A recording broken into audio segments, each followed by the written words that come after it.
Hello everyone, and welcome back to the channel. Today we're travelling along one of Scotland's most scenic railway routes, following the beautiful Ayrshire Coast Line from the historic town of Ayr to the picturesque seaside village of West Kilbride. This is a journey that combines stunning coastal scenery, Victorian engineering, bustling seaside resorts, and over 180 years of railway history. While many passengers simply enjoy the spectacular sea views, this line has played an incredibly important role in the development of Ayrshire's industries, tourism and communities. So sit back, relax and enjoy the journey as we discover the fascinating story behind the railway from Ayr to West Kilbride. Our journey begins in Ayr, one of Scotland's oldest royal burghs. The railway first arrived here in 1840 when the Glasgow, Paisley, Kilmarnock and Ayr Railway completed its route from Glasgow. This transformed what had previously been a lengthy coach journey into a comfortable rail trip, bringing visitors from Glasgow to enjoy Ayr's sandy beaches and famous racecourse. A decade later, the company became part of the newly formed Glasgow and South Western Railway, which would dominate much of southwest Scotland's railway network for decades. As passenger numbers increased, the railway companies soon realised there was enormous potential further north along the coast. At the time, much of the coastline beyond Ardrossan consisted of small fishing villages and farming communities. Roads were poor, travel was slow, and many places were relatively isolated.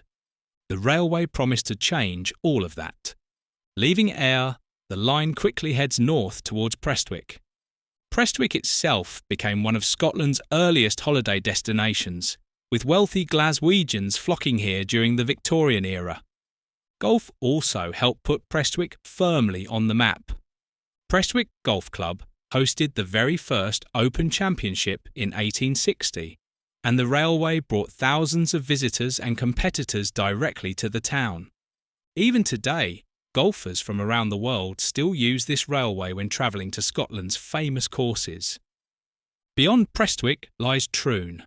Today, Troon is internationally recognised for Royal Troon Golf Club and its Open Championship links, but historically it was equally important as a major harbour.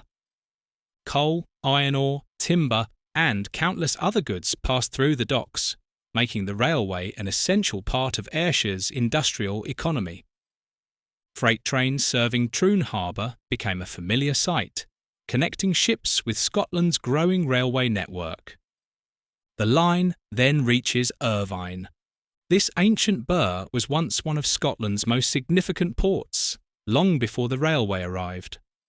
When the railway reached Irvine, it gave local industries much faster access to markets across Scotland.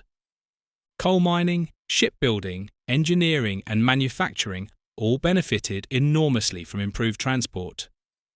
Today, the impressive station still reflects the importance Irvine once held within the railway network. A short distance further on, we reach Kilwinning. This is one of the most important railway junctions in Scotland. Originally, trains heading towards Largs diverged here from the main line. The extension beyond Kilwinning was constructed by the Glasgow and South Western Railway during the late 1870s, opening up communities such as Seamill, West Kilbride, Fairley and eventually Largs.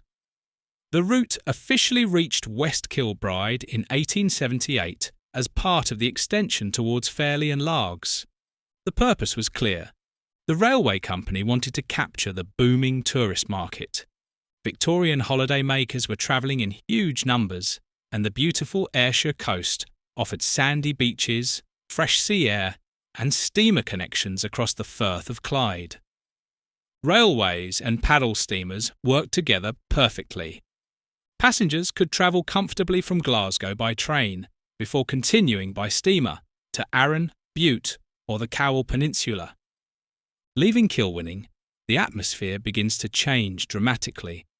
The railway hugs the coastline much more closely, offering increasingly spectacular views across the Firth of Clyde.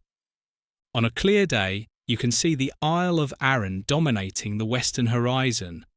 Many people describe Arran as Scotland in miniature because it contains mountains, forests, castles, and beautiful coastline all on one island.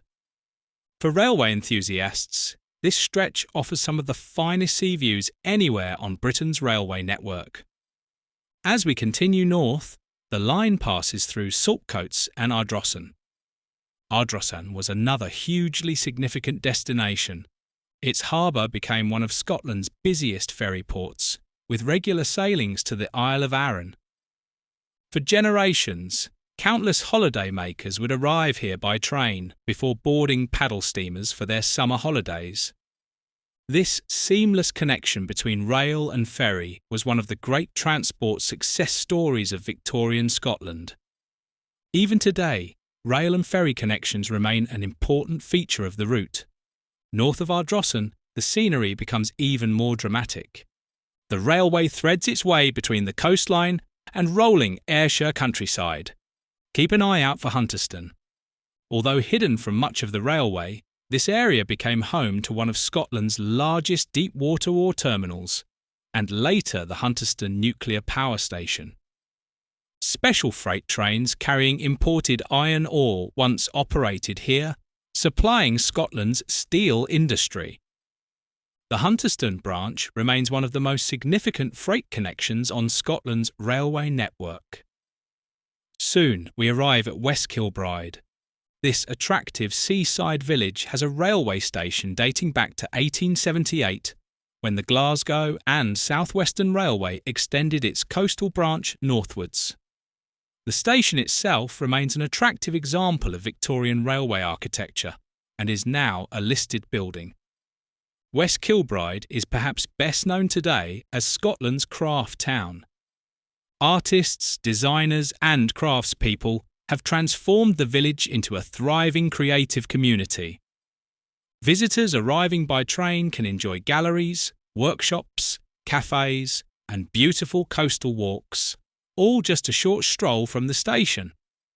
Looking across the water, you'll once again enjoy magnificent views towards the Isle of Arran, often considered among the finest coastal panoramas anywhere in Britain.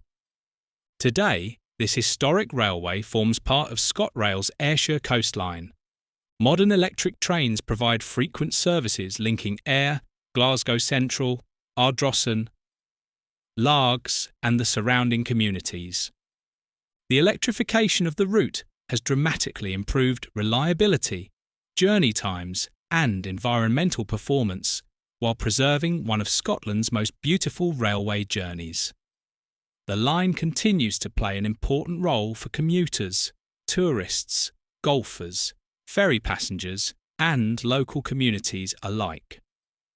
Although much has changed since Victorian times, the railway continues to fulfil exactly the same purpose it was originally built for.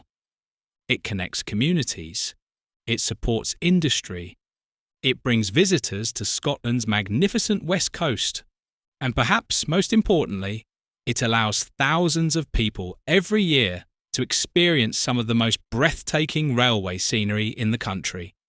Thank you very much for joining me on this fascinating journey along the Ayrshire coast from Ayr to West Kilbride. I hope you've enjoyed learning about the history of this remarkable railway and some of the incredible places it passes along the way. If you enjoyed this video, please give it a like, share it with fellow railway enthusiasts, and subscribe to the channel for many more railway journeys, route learning videos, historical documentaries, and driver's eye views from across the UK and beyond. Don't forget to leave a comment below telling me your favourite station or memory from the Ayrshire Coast Line, and I'll see you in the next journey. Until then, thanks for watching, take care, and happy rail travelling.